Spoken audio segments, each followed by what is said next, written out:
237 전도로 참비교회 시대의 주역이 됩시다. 참비교회 시대의 주역이 됩시다.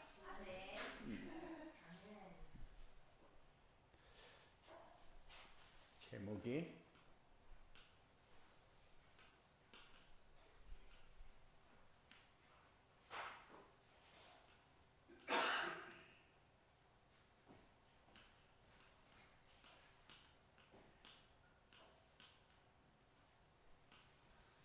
수도 없이 얘기하는 게 전도자의 삶인데, 근데 잘 안 되는 게 전도자의 삶이요. 하나님이 필요로 하는 사람은 어떤 사람일까?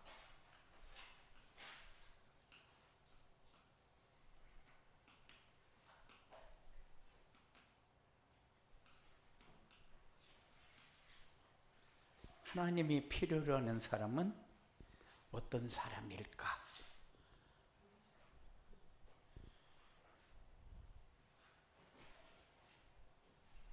하나님이 필요로 하는 사람은 바꿀 것을 바꿀 줄 아는 사람, 버릴 것을 버릴 줄 아는 사람, 찾을 것을 찾을 줄 아는 사람, 누릴 것을 누릴 줄 아는 사람. 그런데 여러분들은 어떤 사람이 되기를 원하는가? 이하은, 너 어떤 사람 되기를 원해?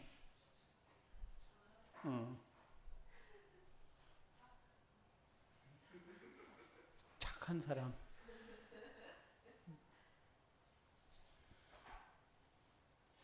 우리 이경선 장로님은 어떤 사람 되기를 원할까?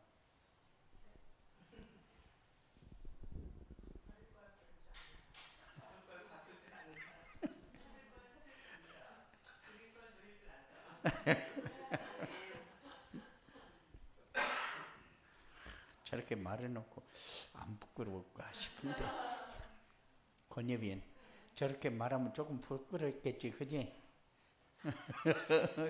네가 생각해도 그렇지. 예. 근데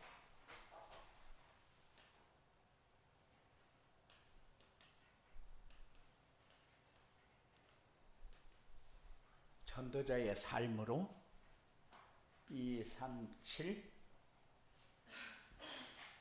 전도를 위한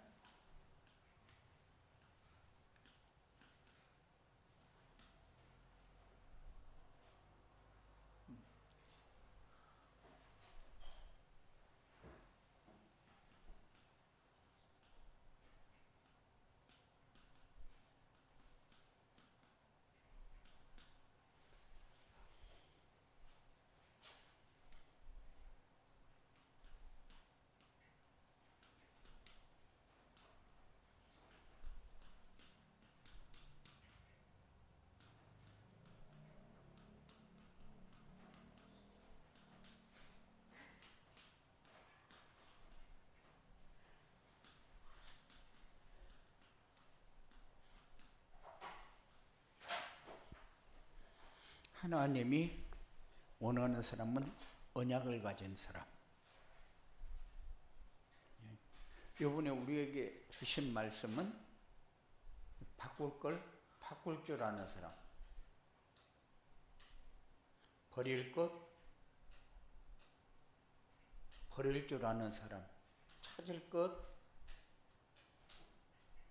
찾을 줄 아는 사람, 오늘 누릴 것 누리는 사람, 이렇게 메시지를 줬는데, 바꿀 것 바꿀 수 있는 사람이 어떤 사람이냐?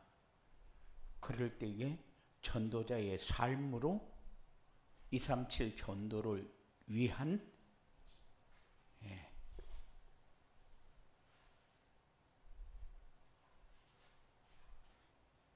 전도자의 삶을 사는 사람.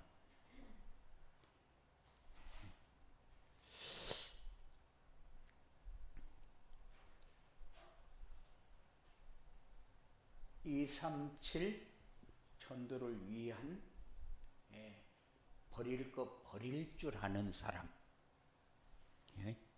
그러니까 바꿀 거 바꾸고 버릴 거 버리고 찾을 거 찾고 누릴 거 누릴 수 있는 게 뭐냐? 그게 전도자의 삶이다.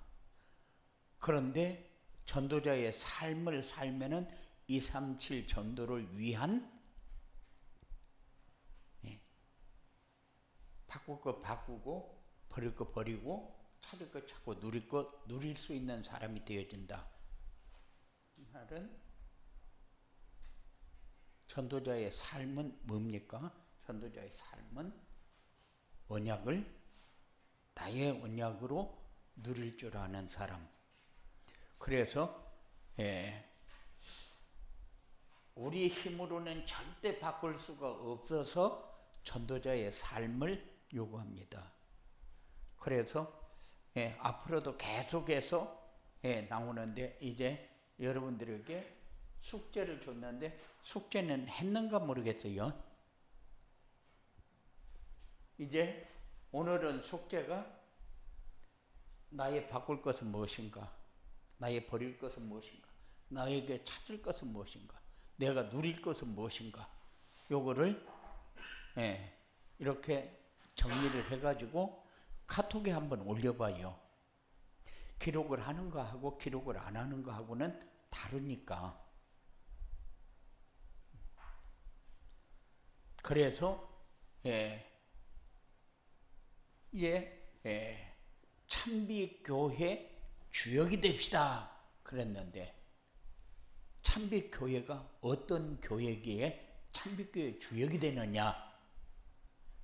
여러 번 여러분들에게 전달을 했는데 참빛교회는 전도자의 삶과 237 전도로 미래 언약의 바톤을 이어갈 우리 후대일을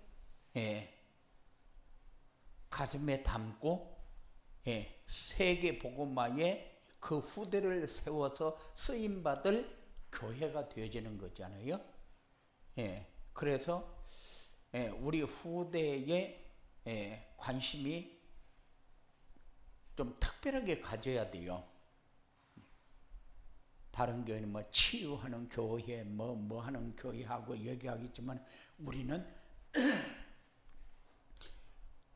언약의 바톤을 이어갈 우리 후대를 세워서 세계 복음화의 모델로 쓰임받기를 원해요.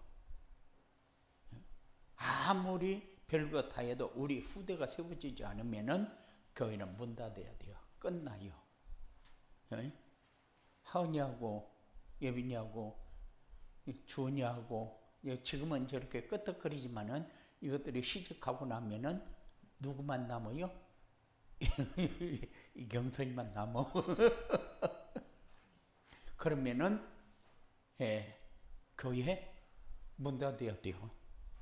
그런데 언약의 바톤을 이어갈 우리 후대를 계속 살려가야 돼요.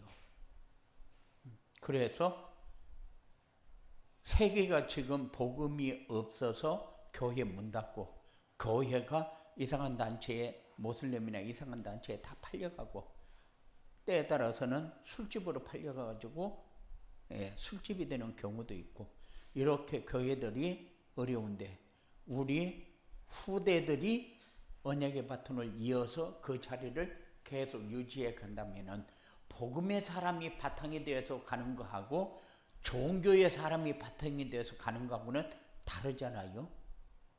그래서 우리 교회가 그런 교회가 되어지도록 기도도 해야 되고 그런 렘넌트들이 세워지는 이런 참빛교회 시대를 열어가자. 그게 교회가 교회의 역할을 하는 거 아니겠느냐. 그래서 우리 교회는 오전에는 237 전도에 대한 메시지를 주시고 오후에는 전도자의 삶에 대한 메시지를 주시거든요. 그런데 전도자의 삶이 뭐냐? 예배 시간에 선포되는 말씀이요. 예배 시간에 선포되는 말씀을 우리가 기록을 한다고 다 받는 게 아니고 정시 예배를 통하여 언약과 미션과 비전을 우리가 잡을 줄 알아야 돼요. 언약은 뭐냐? 언약은 전도자의 삶으로 237 전도가 되어지는 누려야 할 것 누리는 삶이다. 어려운 것이 아니라 그냥 우리가 그렇게 정리를 해야 모든 메시지가 그렇게 지금 정리가 되니까. 그러면 언약이 뭐냐 할 때 그렇게 정리해요. 미션은 뭐요? 237 전도로 전도자의 삶을 사는 것이 미션이요. 어렵게 잡으려고 하면은 복잡하지만 그렇지 않아요. 쉬워요. 그렇게 되어지면은 우리에게 어떤 일이 일어나겠는가? 오전에는 마음의 불평, 불만이 사라지고 항상 기쁘고 평안하고 감사가 되어지는 삶을 살게 되고 혼자 있어도 외롭지 않고 사람들을 만나도 부담이 되지 않고 항상 즐겁고 행복하게 되어진다. 주변 사람들이 부러워할 만큼 행복한 삶을 살면서 237 나라 살리는 플랫폼의 응답을 받게 되어진다. 이게 이제 비전이요. 우리가 237 전도로 누릴 것 누려지게 되면은 당연히 우리에게 와지는 응답. 그래서 항상 우리의 삶이 하나님은 우리에게 다 주었잖아요. 뭘 줬습니까? 마태복음 28장 16절부터 20절. 그리고 사도행전 1장 1절부터 14절. 그리고 사도행전 2장 9절부터 11절. 41절부터 42절. 우리에게 다 주었거든요. 주어놓고 누리라고 하는데 주어놓고 이거를 기준으로 해서 버릴 거 바꿀 거 바꾸고 버릴 거 버리고 찾고 누릴 거 누리라고 그렇게 얘기를 하잖아요. 그런데 우리가 말씀을 따라가지 않으면은 바꿀 것도 없고 버릴 것도 없고 찾을 것도 없고 누릴 것도 없어요. 그래서 2월달 메시지가 우리에게 어떤 면으로 보면은 신앙생활의 다다.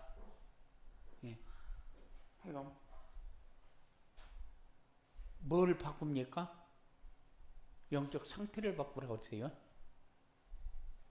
교회 분위기 바꾸고 현장 시스템을 바꾸라고 했어요. 그런데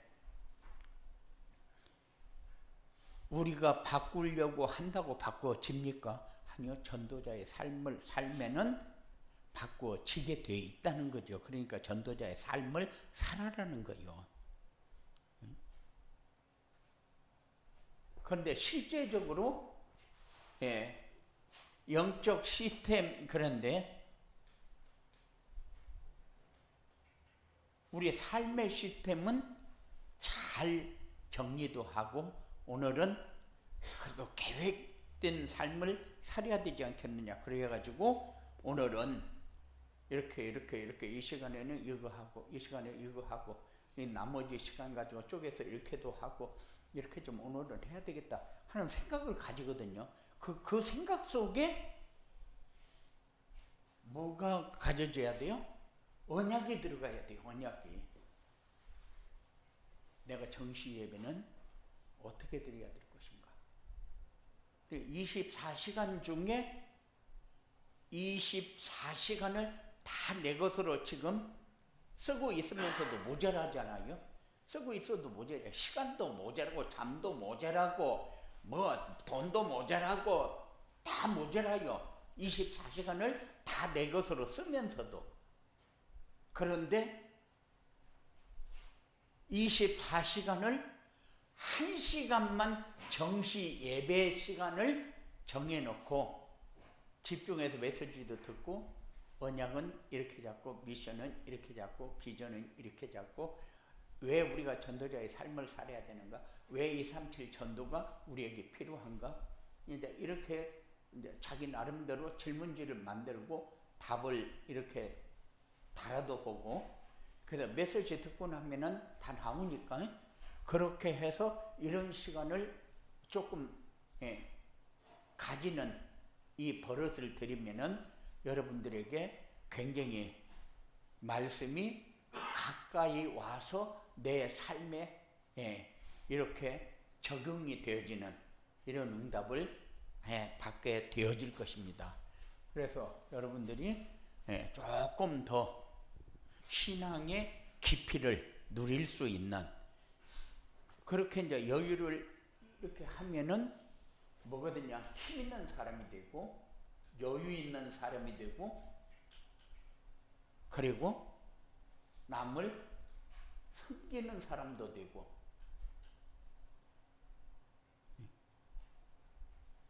이게 어떤 면으로 보면은 말씀을 누리다 보니까 내 삶이 자꾸 이렇게 여유 있어지는 이런 응답이 우리의 삶을 통해서 체험되어진다. 그러면 24시간을 써도 모자라거든요. 맨날 모자라요. 바쁘고 맨날 바쁘고. 그런데 맨날 모자라고 맨날 바쁜데 그 삶을 바꿀 수 있는 길이 없잖아요. 그치? 예빈이 아침에 일어나서 가서 일하고 와서도 할 일 많고 또 뭐 누구 만나고 싶어도 만날 시간도 없고 막 그렇게 살고 있잖아. 그치?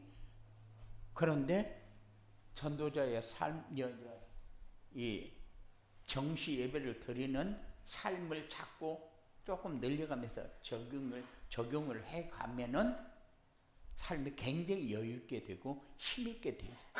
그러면은 시간을 낭비하지 않아도 될 것을 낭비하면서 시간이 모자라거든요. 그런데 그것이 지금은 구분이 안 되지는 거지. 이때에 내가 가서 저 사람을 만나야 되냐 말아야 되느냐 이것도 갈 필요 없는 것을 이거는 꼭 가야 돼요. 이렇게 결정이 되는 거예요.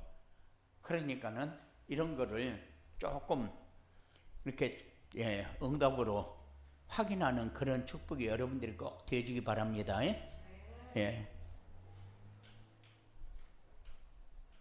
전도자의 삶으로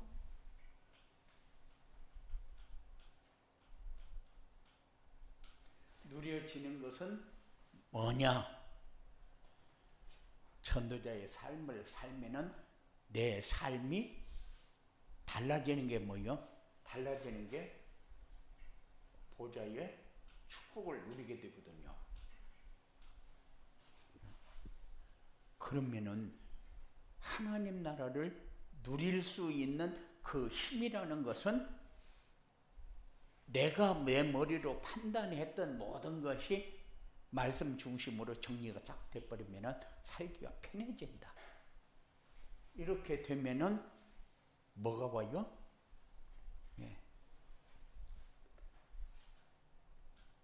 자유가 와요. 자유가. 그는 자유가 없으면은 노예예요. 뭐의 노예입니까? 사단의 노예예요. 근데 사단의 노예로 살면서 복은 내가 받아야 돼. 그러면 사단이 주는 복을 받을 거요. 하나님이 주시는 복을 받을 거요. 사단이 주는 복이 있습니까? 사단은 저주와 재앙이지. 근데 사단이 주는 거를 붙잡으면은 우리는 자유는 이미 끝나버리는 거예요. 자유가 와야 뭐가 옵니까? 평안이 오잖아요. 그래야 행복이 오고 그래야 감사와 기쁨이 오고 그래야 새로운 삶이 우리에게 체험이 자꾸 되어지죠. 몰라 주은이가 이제 학교 가면은 처음 제일로 해보고 싶은 게 미팅일 거예요. 그치? 거의 다 그래. 그런데 그게 어디에서 요 속에서 나와야 되는데 이제 엉뚱한 기대 속에서 나오면은 이제 낭비하는 사람이 돼버리죠. 그러니까는 보좌의 축복을 누리게 되어진다. 보좌의 축복은 뭐냐? 그리스도를 누리며 사는 것이다. 그리스도를 누리면은 자유가 주어진다. 두려운 것이 없어진다.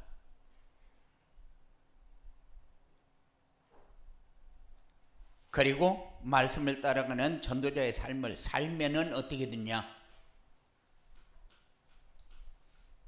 시공간 초월의 축복을 누리게 된다. 이거는 우리가 상상할 수 없는 것을 누리는 거예요. 문제는 잔뜩 가지고 있는데도 평안하고 어느 자리 가도 쉼을 얻을 수 있고 누구를 만나도 부담이 되지 않고 편안하게 대화할 수 있는 이런 관계가 되어지는 거죠. 시공간 초월의 축복이라는 것은 우리 계산에 없는 축복이요. 우리 계산에 하나님의 역사로만 체험되어지는 축복. 그리고 하나님 나라인 에덴의 축복.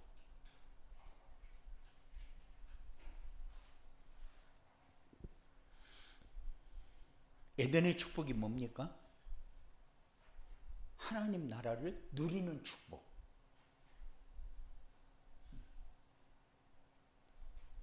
에덴 동산은 하나님이 만드신 동산이고 하나님이 다스리는 동산이고 하나님의 권한에 있는 동산이요.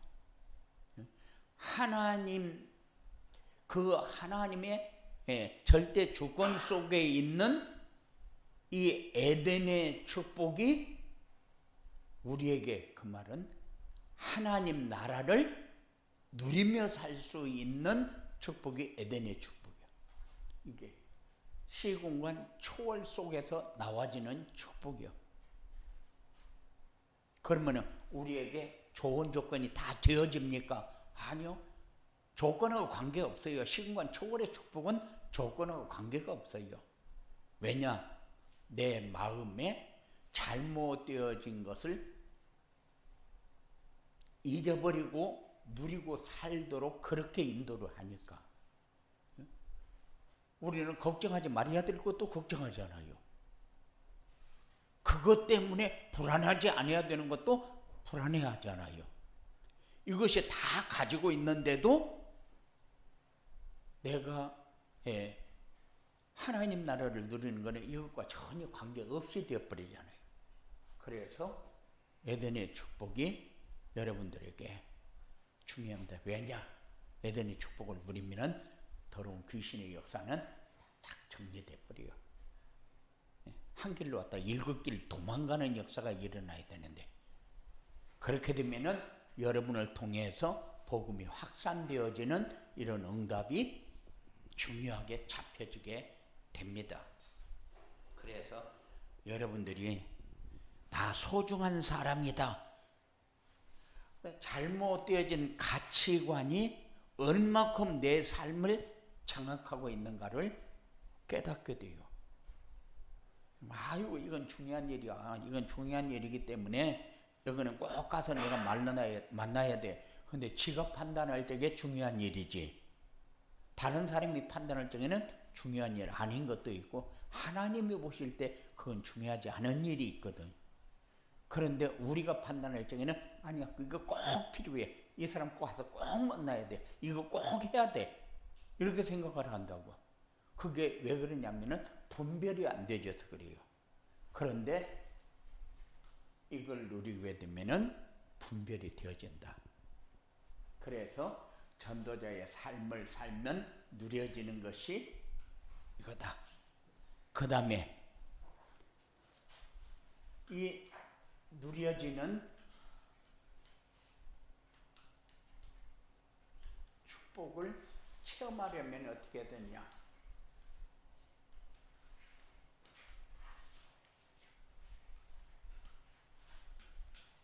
누려지는 축복을 체험하려면은 예배 시간의 말씀 안에서 절대 놓치지 말아야 될 게 언약과 미션과 비전이다.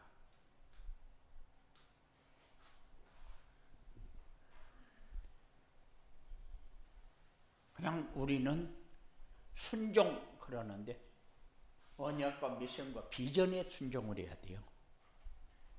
순종해야 될 거를 모르게 되면은 무조건 엄마 말에는 순종해라. 그러면 엄마 말은 다 맞는 얘기만 합니까? 아니요. 그런데 항상 우리의 삶 속에 언약과 미션과 비전이 자리 잡아야 돼요. 언약은 뭡니까? 하나님이 함께 하기 위해서 주신 말씀인데 확인해 보는 것이 언약이요.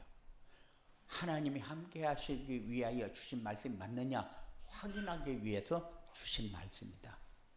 그럼 미션은 뭐요?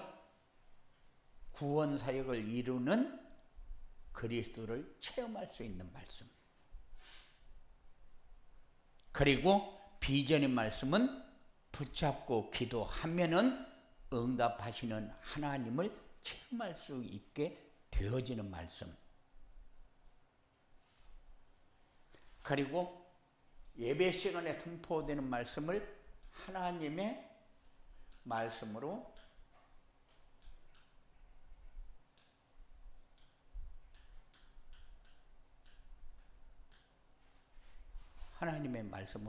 믿어라. 설교자를 통해서 메시지가 선포되어지면은 각가지로 메시지가 선포되어져요. 어떤 사람은 똑같이 메시지를 선포하면은 누려지는 메시지로 받아지는 사람이 있고, 어떤 율법으로 받아지는 사람도 있고, 어떤 사람은 좀 은혜가 덜 된다 이렇게 받아지는 사람도 있어요. 그런데 왜 그렇느냐? 기준을 자기가 기준이 돼가지고 메시지를 받기 때문에. 그런데 뭐라고 얘기해요? 강단에서 선포되는 말씀은 하나님의 말씀으로 믿어라. 내가 막 예배 시간에 최원돈 장로는 막 자꾸 혼내는 얘기만 한다. 그런데 내가 교회에 혼나러 오냐? 은혜 받으러 왔지. 그럼 왜 나는 오기만 하면 혼내야? 이렇게 얘기를 들어버리면은 이게 예배 시간에 선포되는 말씀을 하나님의 말씀으로 못 믿는 거지. 예? 하나님은 주어야 되겠는데 일단 그릇을 만들어 가지고 거기에 부어야 되니까 자꾸 그 네 삶이 이러니까 이렇게 해라, 이러니까 이렇게 해라 하고 자꾸 얘기를 해주는 거를 하나님의 음성으로 드려야 되는데 하나님의 말씀으로 못 들어버리면은 와, 올 때마다 나만 두드려 패서 미치겠다 이렇게. 그 메시지를 하나님이 주시는 말씀으로 못 받아서 그래요. 그래서 말씀 듣는 폭을 넓혀라. 말씀 듣는 기준을 바꿔라. 하나님이 목사를 통해서 전달을 해도 하나님이 하나님의 사신으로 사자로 세워놓고 나를 통해서 전달을 하나님이 직접 와서 전달하면 얼마나 좋겠어요. 그런데 목사를 세워서 전달하는 것도 하나님이 직접 전달하는 거하고 똑같으니까. 그래서 하나님의 말씀으로 받아라.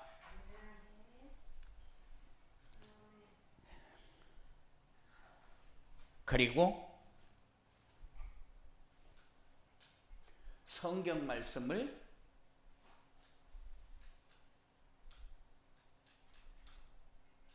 하나님의 말씀으로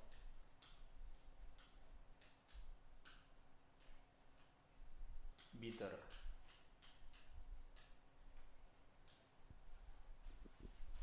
성경은 하나님의 감동으로 된 말씀입니다. 그렇기 때문에 이 말씀이 내가 맞다 안 맞다, 그러니 어떤 사람은 그런 얘기도 해요. 성경 말씀도 맞는 게 있고 안 맞는 게 있다. 그건 자기 기준으로 보니까 그렇지. 그런데 맞는 말씀도 안 맞는 말씀도 있다. 그래, 내가 볼 적에는 안 맞는 말인데 우리 정장로가 볼 적에는 이건 하나님의 말씀 맞다. 그러면은 누가 맞는 거예요? 그러니까는 그럴 수도 있어요. 그런데 아무리 내가 어떤 얘기를 들어도 성경은 하나님의 감동으로 된 말씀이라는 것을 절대 놓치면 안 돼요. 사람의 얘기로 들어버리면은 틀린 얘기 많아요. 틀린 얘기. 그런데 나중에 사람의 얘기로 들었을 때 하고 하나님의 음성으로 들었을 때 하고 은혜가 다르고 내 마음이 달라져. 생각이 달라지고 그리고 내가 여유 있는 사람이 되어지는 것이 달라져요. 무조건 강단을 통해서 주신 말씀을 받아서 내 삶의 전도자의 삶으로 자꾸 적용을 하게 되면은 내가 그만큼 신앙이 성장하는 사람이 된다. 신앙이 성장의 힘이죠. 그래야 여유 있는 사람 되는 거 아니요. 그런 사람은 잘나고 못난 사람이 없어. 무조건 100% 섬기는 사람. 하나님은 누구를 축복해요? 섬기는 사람 축복을 해요. 그러면은 많이 배우고 잘난 사람은 배울 게 없고 못나고 못 배운 사람은 배울 게 많고 그렇지를 않아요. 하나님 앞에는. 그거는 젊을 때 20대 30대는 지식이 거의 사람들 수준을 정해요. 그런데 50대 넘어가면은 그놈이나 똑같아. 별거 아니요. 그런데 굉장히 조금 많이 알면은 대단하게 좀 자리를 차지한 것처럼 우리가 그렇게 생각할 때가 많아요. 그러니까는 우리가 겸손이라는 것은 이런 것을 우리가 항상 염두에 두고 살아야 된다. 섬기는 자로 살아야 된다. 이렇게 전도자 삶으로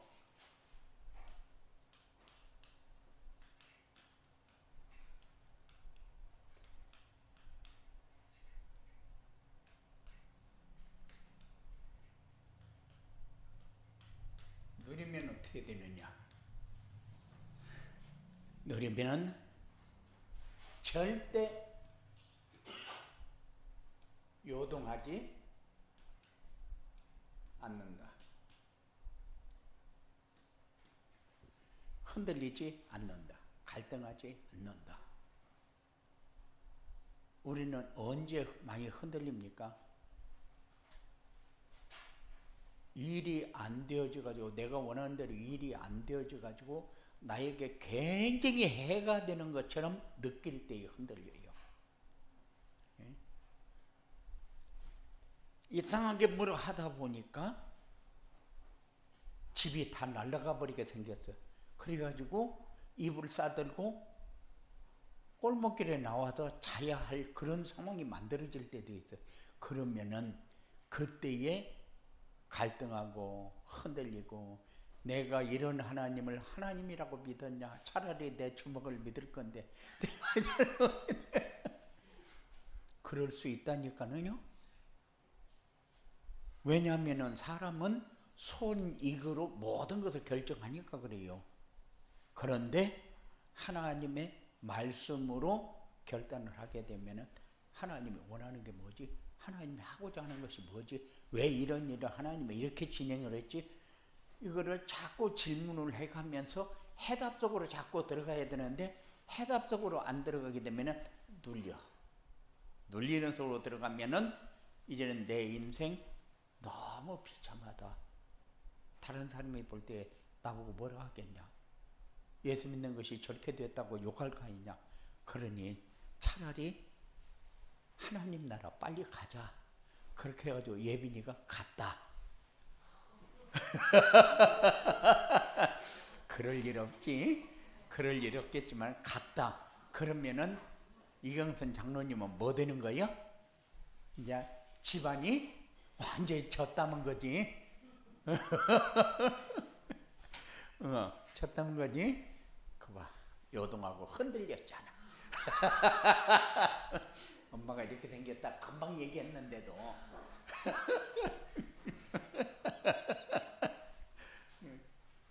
그렇다니까. 최은선 장로님 봐. 상빈이가 아프다니까 금방 흔들려 버려. 마치 죽는 것처럼. 하나 나눈 거 저거 맞아, 저것도 죽어버리면 어떡하냐 그래갖고 얼마나 흔들리는지. 아이고, 그렇다고 해서 거기다 대고 내가 뭐라고 할 수도 없어. 왜냐면은 위로도 안 되고 매로 때리는 것밖에 안 들을 거니까. 그런데 그러지 마라 그 말이요. 절대 흔들리지 마라. 요동하지 마라. 그것이 내 인생 종치는 자리가 아니다. 하나님은 진행하는 과정이다. 절대 요동하지 않는다.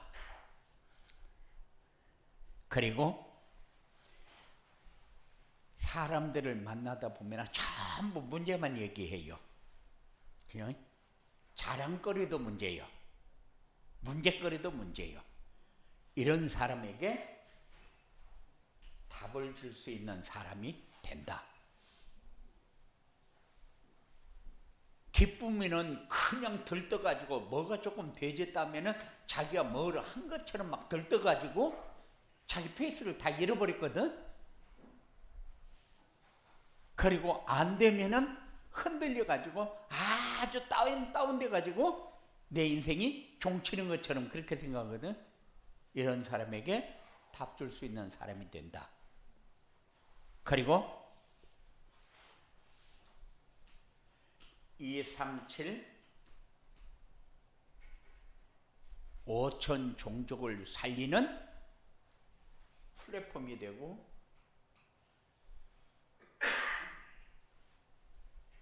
파수망대가 되고 안테나가 된다.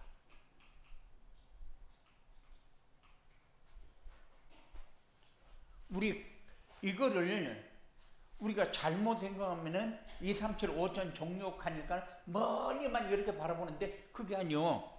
나요, 나. 내가 행복한 사람이 되는 거. 내 문제 해결받는 사람이 되는 거. 내가 말씀 가지고 내 문제 해결을 받아야 될 거 아니에요. 제일로 해결 안 되는 게 내 문제도 해결 안 되는데 다른 데만 자꾸 바라보고 있어. 내 문제 해결하기 위해서 내가 기도하고 있으면은 해결받고 싶은 사람이 연결되어질 때가 있다. 그러면 그 사람에게 뭐라고 그래요? 하나님 만나니까 쉽네. 이렇게 얘기만 하면 안테나잖아요. 우리 가정에도 안테나 돼야 되고, 응? 그런데 나에도 안테나도 안 되는데 다른 데 안테나가 되겠다고 팍 푸른 꿈 가지고 헛소리 퍽 하는 사람들 많거든. 근데 플랫폼이 뭐예요?